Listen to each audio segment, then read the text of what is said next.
Բարի երեկո հարգելի հետևորդներ, Արմատ մեդիայի եթերում հարցազրույցն է, զրուցակիցս այսօր Հայաստան դաշինքի падգամավորի տեխնացու Աղվան Վարդանյանն է։ Բարի երեկո, պարոն Վարդանյան։ Բարի երեկո։ Շնորհակալ եմ հրավերն ընդունելու համար։ Շնորհակալ եմ։ Պարոն Վարդանյան, քարոզարշավը մոտենում է ավարտին։ Ճիշտ է։ Քարոզարշավի այս 28 օրերի ընթացքում Հայաստան դաշինքն ինչ արձանագրեց։ Հայ հասարակության որ շերտն է դառնալու ձեր ընտրողը։ Այսպես ձևակերպեմ, բոլոր այն մարդիկ եւ կոնկրետ մի շերտ չի դա, շատ բազմազան են Հայաստան դաշինքի ընտրողները, առաջինը որ կուզեի նաեւ հետաքրքիր է, երիտասարդության շրջանում ըստ սոցիալական հարցումների եւ մեր հանդիպումների բավական մեծ է Հայաստան դաշինքի վարկանիշը եւ բնականաբար շատ այն մարդիկ, ովքեր իրականում տեսնում են, թե մեր երկիրը ինչ վիճակում է, ինչ է հասցրել այս ԿՊ-ի հանցագործ հակահայ պրոադրբեջանական իշխանությունը եւ տեսնում են, որ կա թիմ, շատ կոր, փորձառու, փորձված թիմ այս տարիների ընթացքում եւ կա ուժեղ առաջնորդ հանձին նախագահ Ռոբերտ Քոչարյանի եւ շատ-շատերը ուղղակի տեսնում են, որ Քոչարյանի առաջնորդությամբ է հնարավոր երկիրը այս ծանր վիճակից հանել։ Տեսեք, պարոն Վարդանյան, 2021 թվականի ընտրությունների ժամանակ եւ նաեւ այդ ընտրություններից հետո 5 տարի ազգային ժողովում եւ Նիկոլ Փաշինյանը եւ ԿՊԱ-ական կուսակցությունը կամ ԿՊԱ-ական խմբակցությունը կարողացել են թիրախավորել Ռոբերտ Քոչարյանի անձը, խոսել նրա միլիարդավոր դոլարների հարստության մասին, խոսել թալանի մասին եւ իրենց ընտրողների հատվածում արժանանալ ծափահարությունների։ Հիմա 21-ից 5 տարի անց այդ թեզը, այդ քարոզչական թեզը աշխատել է թե ոչ, շարունակում է աշխատել ԿՊ-ի համար թե ոչ։ Նախ Քոչարյանին վարկաբեկելու այդ ամբողջ արշավը միայն 18 թվականից չի սկսվել միայն ԿՊ-ի եւ իրենց շրջանագի կողմից չի սկսվել, սա շատ ավելի երկար տարիների պատմություն է։ 21 թվին վերադառնալով մենք հիմա 26 թվականն ենք եւ շատ բան փոխվել է։ Ակնհայտ է, որ ԿՊ-ն այսօր շարունակում այդ նույն թեզերը մատուցել հասարակությանը, փորձելով մոբիլիզացնել իր ընտրազանգվածին, իսկ մենք մոտավորապես հասկանում ենք, թե որ շերտերն են դրանք։ Այսինքն այդ շերտերի համար դա աշխատող տարբերակ է։ Դա մարդկանց մի շերտ, որոնց համար դա աշխատող է, այդ մարդիկ ուրիշ բան չունեն, այդ մարդիկ ոչինչ չունեն, բացի ուրիշին քննադատելուց կամ ուրիշի վրա հաչալուց։ Դրական իմաստով մարդկանց փոքր խումբ է դա եւ ԿՊ-ն դա օգտագործում է։ 21 թվականին բոլորովին այլ իրավիճակ էր։ 21 թվականին կար հստակ երկու բևեռ, նախագահ Քոչարյան եւ Նիկոլ Փաշինյան, եւ մեր հասարակությունը, մեր ժողովուրդը պատերազմի շոկից դուրս չէր եկել եւ այդ քարոզությունն էլ Քոչարյանական աշխատել եւ այդ թեզը աշխատեց։ Հիմա ես ակնհայտորեն տեսնում եմ, որ այդ թեզը աշխատում է մեր մի փոքր շրջանակի շերտի վրա եւ մարդիկ նաեւ տեսնում են այս ընտրարշավի, այս քարոզարշավի ընթացքում Քոչարյանի, ես կասեի նաեւ կերպարի էական փոփոխությունը,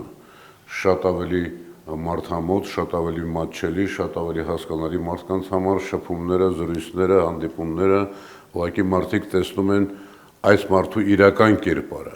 այնինչ նրանք սարքել էին Քոչարյանից դեսպոտ կամ չգիտեմ ինչ էս սարսափելի մի կերպար էին փորձել ստեղծել եւ ասում եմ ԿՊ-ից շատ ավելի առաջ այդ աշխատանքը տարվել էր հետևականորեն եւ մարդիկ բացահայտում են իրական մարդուն, իրական առաջնորդին, տղամարդուն, կարող մարդուն, ընտանիքի հորը, մարդ, որը իսկապես այս ժողովրդի համար արել է հնարավոր ամեն ինչ եւ պատկերացումները շատ-շատերի մոտ փոխվել է։ Ես ակնհայտորեն տեսնում եմ, որ կային լիքը մարդիկ, որոնք մինչև քարոզարշավը այդ ազդեցության տակ ասում էին, որ Քոչարյանին ձայն չենք տա, բայց հիմա բացահայտել են Քոչարյանի իրական կերպարը եւ հիմա ասում են, այո, Քոչարյանն է միակը, որ կարող է իրավիճակ փոխել, դառնալ նոր առաջնորդ եւ երկիրը դուրս բերել այս վիճակից։ Ռոբերտ Քոչարյանի հարստությունը հանգիստ չի տալիս հասարակության որոշ շրջանակի։ Տեսեք, Ռոբերտ Քոչարյանի հարստության մասին այդ զառանցանքները տիրաժավորված, ի վերջո հիմա կա դատարանում գործ եւ պարզվեց, որ ոչ մի 4 միլիարդի մասն էլ խոսքը չի դոլարների մասին է, միլիոնավոր դոլարների մասին է խոսքը եւ Քոչարյանն էլ հայտարարել է, որ յուրաքանչյուր կոպեկի համար կա հստակ աղբյուրը, հստակ բանը։ Անմեղության կահավարկածը ժխտելով դատարանում գտնվող գործը, որը չկա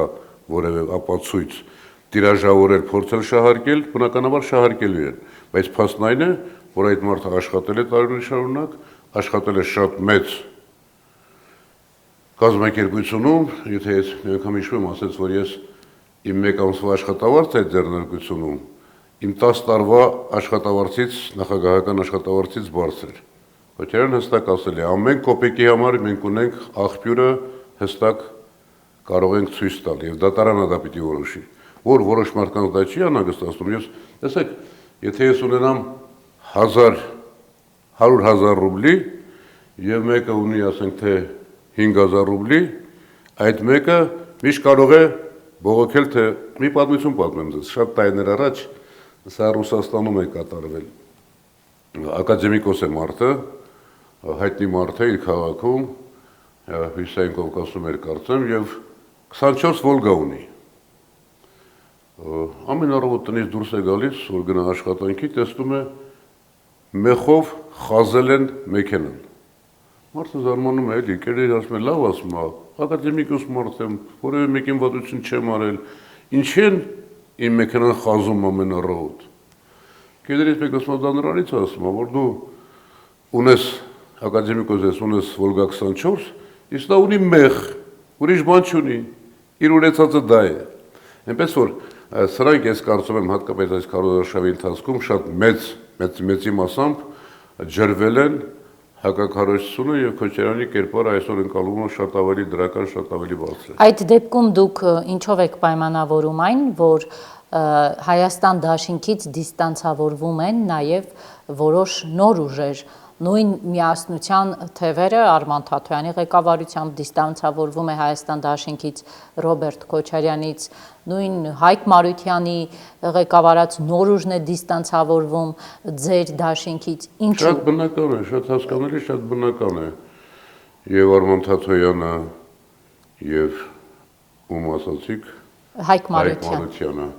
Նրանք պիտի իրենց ցույց տան որպես ինքնուրույն միավորներ, պիտի կարողանան հասարակությանը ցույց տալ, որ իրենք առանցին ուժ են եւ փորձեն ձայն հավաքել։ Ես շատ ուրախ Ձեզ մերժելու գնով։ Նայեք, հասարակությունը, իրենք պիտի իրենց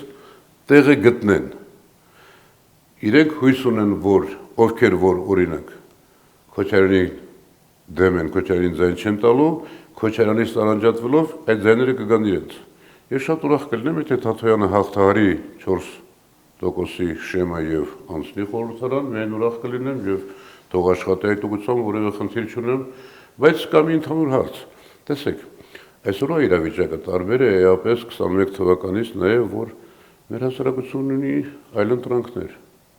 Ոչ թե երկու բևեռը Հայաստան դաշին Քոչարյան եւ ԿՊ Նիկոլ Փաշինյան ասվածը, այլ կա Ուժեղ Հայաստանը հանձին Սամվել Կարապետյանին, Նարեկ Կարապետյանի, իր թիմի եւ իր հսկայական աշխատանքի, կա Գագիկ Ծառուկյանը, որ վերջին շրջանում էլի ակտիվ քարոզություն է անում, եւ մարդիկ տեսնում են, որ կա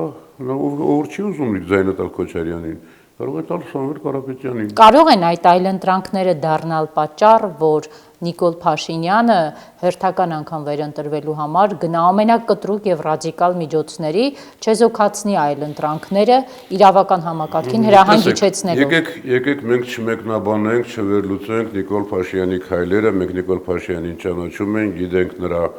ամենավերջին ստորության, ամենավերջին նենգության գնալու տեսակը, ոչինչ չի կարելի բացառել։ Բայց ընդամենը 3 օր է մնացել ընտրություններին եւ ես նաեւ ակնհայտորեն տեսնում եմ, որ որքան մոտենան, որքան մի քիչ ժամանակ անցնի, արդեն դա կդառնա անհնար ենթադրում եմ։ Եվ նա չի համարձակվի իսկապես հսկայական ուժին այսօր ի վերջո ընդդիմության դաշտում շատ մեծ ձեռակադրությունով ուժին նման հարված հասցնել։ Ինչից կվախենա։ Ինչից կվախենա։ Նիկոլ Փաշինյանը ամեն ինչից է վախենում։ Դուք այնտեղ վախեցող մարդ եք տեսնում, բան Վարդանի։ Ես նրան համարում եմ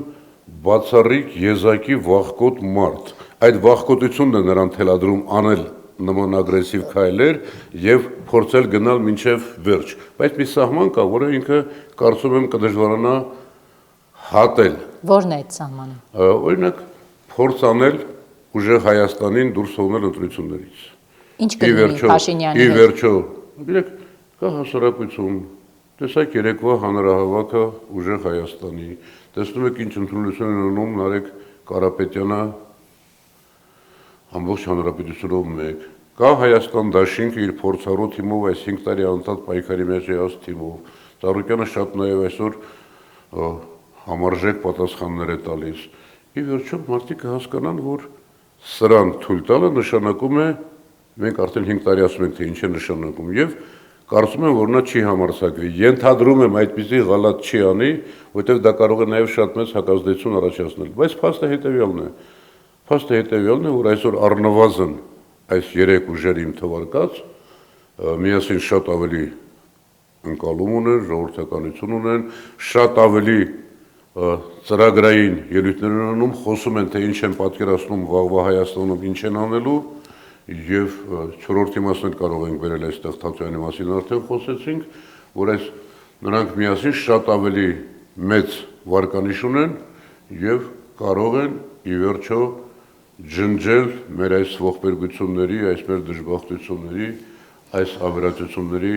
շղթան։ Տեսեք, պարոն Վարդանյան, այո, 3 ուժեղ Հայաստանը հրավիրել էր հանրահավաք, տարբեր տվյալներով մոտ 80,000 մարդ է հավաքվել հանրապետության հրապարակում, բայց դրան զուգահեռ մենք տեսնում ենք հրապարակվող ձայնագրություններ, մենք տեսնում ենք ուժեղ Հայաստան կուսակցության համահիմնադիր Ալիկ Ալեքսանյանի կալանավորումը նա երկամսյա կալանքի տակ է, մենք տեսնում ենք, որ այսօր վաղ առավոտից ուժային համակարգը 50-ից ավելի խուզարկություններ է իրականացնում ուժեղ Հայաստան կուսակցության անդամների շրջանում, այսինքն իրավական համակարգը, իրավապահ համակարգը շատ ակտիվ գործում է։ Դրա վերջնանպատակը կոնկրետ մի բան է, չէ, որի համար իրենք այսպես գործում են, կհասնեն այդ կոնկրետ նպատակին, թե ոչ։ Չեն հասնի, այս ընտրությունների տարբերությունը, այս կառավարողի տարբերությունը բոլոր հայաստանյան բոլոր ընտրություններից նաև նրանում է, որ կա մի իշխանություն, պատահական մի իշխանություն, որը պատրաստ է ցանկացած քայլի, ամենաբերդ ճնշումների, այս տարիների ընթացքում հազարավոր մարդիկ կալանավորվել են։ Միայն քարոզարշավի ժամանակ ես հիմա ճիշտ թիվը կդժվարանամ ասել, որտեղ ամեն օր ավելանում է, 100-ից ավելի մարդիկ կալանավորված են եւ հիմնականում ակտիվ մարդիկ, ընդդիմադիր մարդիկ, այսօր տարբեր թիմերում աշխատող մարդիկ եւ այսօր էլ 50-ից ավելի խոզարկություններ, միայն եթե հիշում եք մի քանի օր առաջ ուժեղ Հայաստանը տաշիրում էր հանրահավաքանում, այդ օրը միայն տաշիրում Կարապետյանների ծննդավայրում 100 մարդու տուն խոզարկել են։ Իրենք փորձում են ցույց տալ, փորձում են ամեն ինչով խանգարել աշխատանքը, ընդդիմության աշխատանքը, փորձում են վախեցնել, բայց ես խորապես համոզված եմ, որ դա նաև հակառակ ազդեցությունն է ունենում։ Իրենք որևէ բանի առաջ չեն կանգնելու, իրենք այստեղ իրականացնում են երկու բան։ Մեր հարևան երկրների պահանջները նրանց դարձել են, տեսեք ինչ է կատարվել։ Նիկոլ Փաշինյանը իրականում հանձնվել է Ալիևին։ Ինքը պատանդ է Ալիևի ձեռքին եւ պատրաստ է ամեն ինչ անել, ինչ որ նա կասի։ Մի նպատակով՝ պահել իշխանությունը, իսկ նրա շուրջ հավաքված այս փոքրիկ խմբակացչի ձևակերպմամբ պահպանել իրենց իշխանությունը, պահպանել իրենց ունեցվածքը եւ ես վստահեցնում եմ իշխանապողությունից հետո այնպիսի թալան է բացահայտվելու, այնպիսի մենք փաստեր ենք տեսնելու, որ ուղղակի ծիծաղելի կթվա նախկիների ժամանակ կատարվածը։ Տեսեք, պարոն Վարդանյան, ասում եք Նիկոլ Փաշինյանը հանձնվել է Ալիևին, նույն օրինակ արտգործնախարար Արարատ Միրզոյանը չի հասկանում իրենք ինչ կերպ են հանձնվել Ալիևին։ Ալիևն այդ ինչ է ասել, որ իրենք արել են։ Ասում է Հայաստանը կանգնած է սահմանագծման եւ սահմանազատման խնդրի առաջ։ Հաջորդ իշխանությունը, որ գա, դա չի անելու։ Հայաստանը կանգնած է խաղաղության պայմանագիր ստորագրելու խնդրի առաջ։ Ինչ է, որ հաջորդ իշխանությունը գա, չի անելու։ Ո՞վ է բանակցել, ով է այս վիճակին բերել հասցրել։ Նիկոլ Փաշինյանը, չէ՞։ Ասում է Հայաստանը անդունդի եզրին է։ Եթե մենք չենք անդունդի եզրինով է բերել հասցրել։ Դուք հիշում եք այս նույն մարդուն 18 թվականին։ Հիշում եք իր խոստումները 18 թվականին, 21 թվականներին։ Ես այլ կերպ բացատրեմ, տեսեք։ 18 թվականին նա հիշում եք առաջարկել էին իրեն լուծում, այսպես ասած Լավրովյան պլանը կարծում Սոչիում էր հանդիպումը, եւ նա եկավ հայտարարեց, որ ես ինձ գժի տեղ դրեցի, չհամաձայնվեցի։ Երկու տարբերակ կա։ Մի տարբերակ կա, որ նա իսկապես, տեսեք, այդ ժամանակ հիշում եք Հայաստանում ինչ էր կատարվում, ամբողջ ժողովրդի գոնե 70-80%-ը վստահում էր Նիկոլ Փաշինյանին,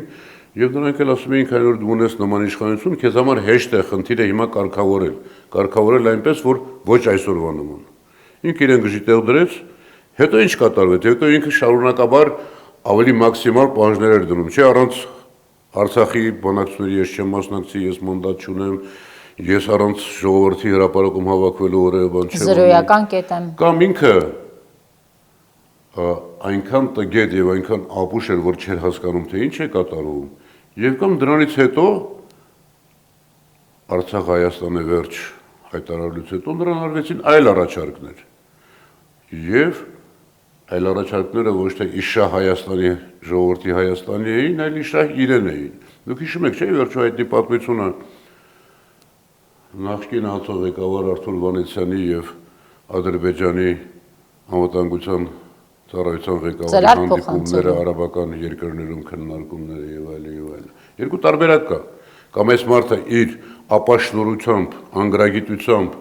տհասությամբ չհասկացավ, թե ինչ է կատարվում, կամ ուղղակի գնաց հանձնվեց Ադրբեջանին իր իշխանությունը պահելու համար։ Եկաք նրա պետական ժառանգության այսօրով է աջակցում ՔՊ-ին եւ Նիկոլ Փաշինյանին։ Թուրքիան, Ադրբեջանը, Միացյալ Նահանգները, Մարկո Ռուբիոն, Եվրամիությունը։ Խնդրեմ, որևէ բան շահ Հայաստանի դուք այստեղ տեսնում եք։ Եվրամիությունը այսօր փող է տվել Հայաստանին, որպեսզի Հայաստանը սուբսիդավորի այն գյուղատնտեսական ապրանքների համար, որոնք սանկցիաների են ենթարկվել ԵԱՏՄ-ի կազմում։ Հիմա մենք կտեսնենք, թե դա ինչ է նշանակելու։ Հիշում եք 2.5 միլիարդ էլ էին խոստացել։ Եվրոպական միությունը այսօր ինքը այնպիսի խնդիրների մեջ է։ Ուկրաինա կա այնտեղ, Իրան կա, Միացյալ Նահանգներ կան։ Այսօր մի պահ տեսա առավոտյան քո ասած արագած անունն ինչ էր։ Արարատ։ Նստած ինչ որ թղթեր էր ստորագրում։ Այո, ստորագրվել է TRIP-ի համաձայնագիրը։ Եվ ակնհայտ է, չէ՞ որ այսօր Իրան, Միացյալ Նահանգներ այս առճակատման ֆոնին, որը դեռ պարզ չի ինչ է լինելու, TRIP-ի մասին խոսելը լուրջ չի։ Եվ TRIP-ը կարող է օգտակար լինել մեզ մի պարագայում։ Եթե նա ընդլայնվի, եթե այդ բանակցությունները շարունակվեն, հավելվածներ լինեն, երաշխիքներ լինեն, Իրանի հետ կարողանանք համաձայնություն։ Այսինքն, որ դուք եկաք իշխանության, Փաշինյանի բանակցած ոչ խաղաղության պայմանագիրը, ոչ այս TRIP-ը, որը այսօր ստորագրվեց համաձայնագիրը, չեք չեղարկում։ Կրկնում եմ նույն բանը։ Ով է բանակցել այդ փաստաթղթերը։ Մի մարդ, որը պարտվել է, որը պատրաստ է ամեն ինչ զիջել միայն թե աթոռը պահի, մեզ պետք է նոր բանակցող։ Ասում են, որ դուք էլ գաք իշխանության, դուք էլ եք կանգնելու Հայաստանի սահմանադրությունը փոխելու խնդրի առաջ, Արցախի խնդրի առաջ, TRIP-ի առաջ, խաղաղության պայմանագիր ստորագրելու առաջ։ Կանգնելու ենք այն նույն ողբերգական հետևանքների առաջ, որոնք իրենք են ստեղծել, եւ բոլորովին նոր դիրքերից, նոր հնարավորություններով, նոր կարողությամբ բանակցելու ենք այդ բոլոր փաստաթղթերը։ Եվ ես խորապես համոզված եմ, մենք այլևս չենք լինի մենակ, ինչպես արեցին իրենք, թողեցին, ինչու պատերազմը եղավ։ Պատերազմը ինչու եղավ 20 թվականին, որտեղ այս մարդը բոլորին մերժեց, հիշում եք կա ինչ է, Միացյալ Նահանգների, Ֆրանսիայի, Ռուսաստանի տարիներ շարունակ հայտարարությունները, որոնք ունեին 3 կետ՝ ուժի սպառնալիքի բացառում, ինքնորոշման իրավունք, տարածքային ամբողջականություն։ Ինքը այդ բոլորը ջնջեց, մեխանիկորեն բերեց պատերազմ եւ մենք մնացինք մենակ ամբողջ աշխարհի առաջ։ Ռուսաստանը նաեւ հրաժարվեց Արցախում որևէ դերակատարում եւ այդ պատերազմը նաեւ իրենց էր պետք։ Հերթական սուտը, կեղծիքը, ինչպես ամեն ինչ այս իշխանությունների բերանում եւ լեզվի վրա։ Իրենք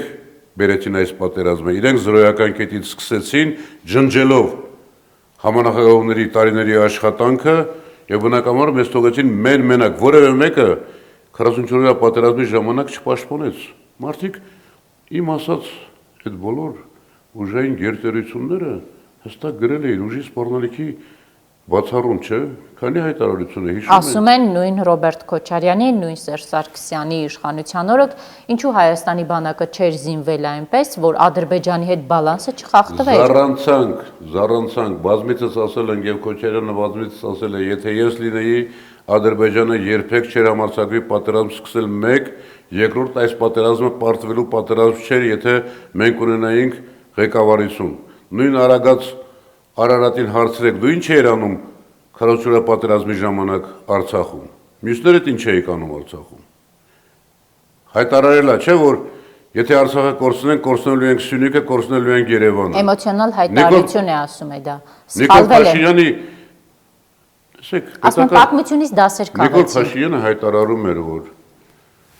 Արցախը ոչ միայն Հայաստանի, ներողություն, Սյունիքը ոչ միայն Հայաստանի, այլև Արցախի ողնաշարն է։ Էմոցիոնալ հայտարարություն հերթական է, կամ որ Աղդամը մեր հայրենիքն է, էլի էմոցիոնալ հայտարարություն։ Տեսեք, երկիրը էմոցիաներով այսպիսի մանկամիտ, ինչ ասում։ Հիմա այդ մարդիկ ասում են լրիվ հակառակը, չէ՞։ Էմոցիաներով չի կառավարում երկիրը։ Երկիրը կառավարում է ռացիոնալ, վճռական որոշումներ կայացնելու ընդունակ մարդկանց կողմից, արժանավորների կողմից։ Մեր ժողովրդի թերմացքը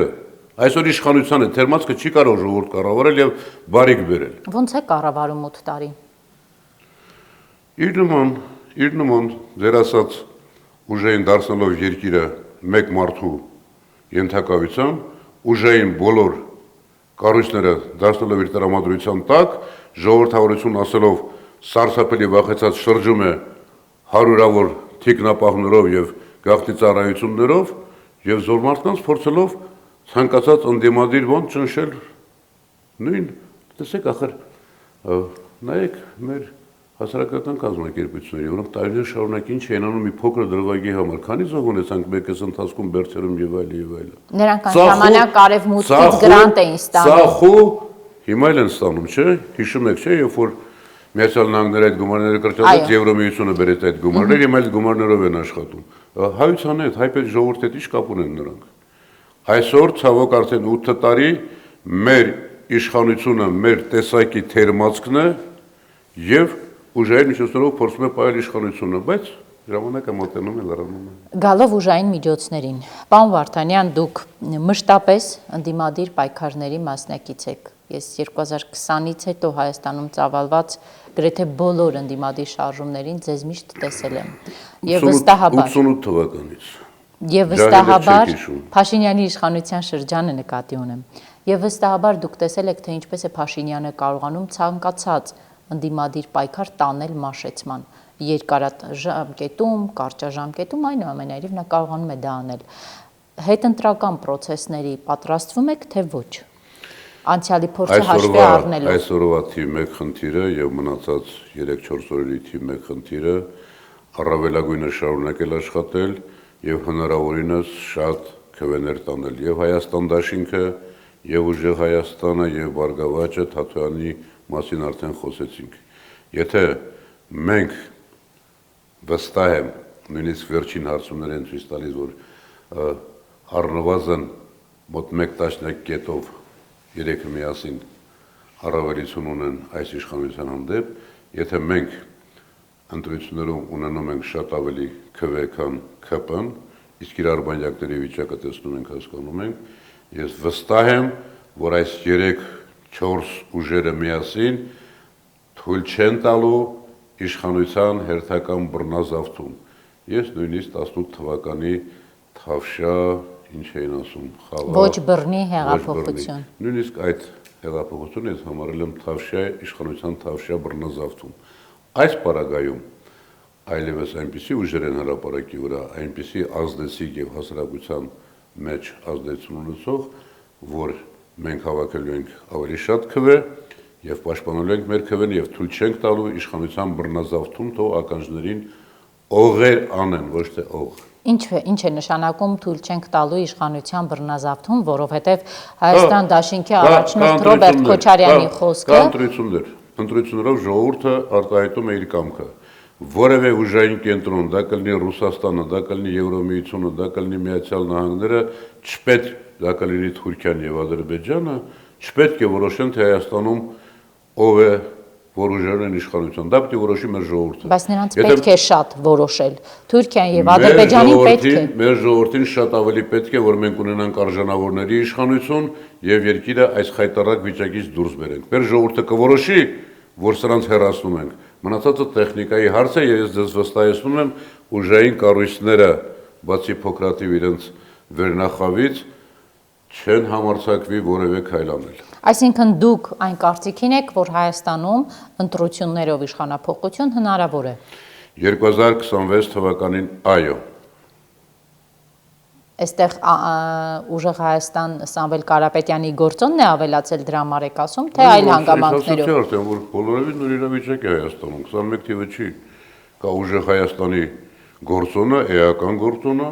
կա Ծառուկյանի շատ ավելի համարձակ եւ ակտիվ քարոզարշավը, որին կարող են թուղթ տանել կալանքի, Նիկոլ Փաշինյանը դրա անոնսն արել է։ Կապրենք մինչև հետո։ Ինչ լավատես եք, պարոն Վարդանյան։ Միշտ լավատես եմ, ես խորապես համոզված եմ, որ մեր ժողովրդի բացարձակ մեծամասնությունը տեսնում է իսկապես փոփոխությունների հնարավորություն եւ այդ փոփոխությունները լինելու են։ Շնորհակալ եմ։ Ես եւս շնորհակալ եմ։ Հարգելի հետևորդներ, հիշեցնեմ զրուցակիցս Աղվան Վարդանյանն էր, կհանդիպենք վաղը։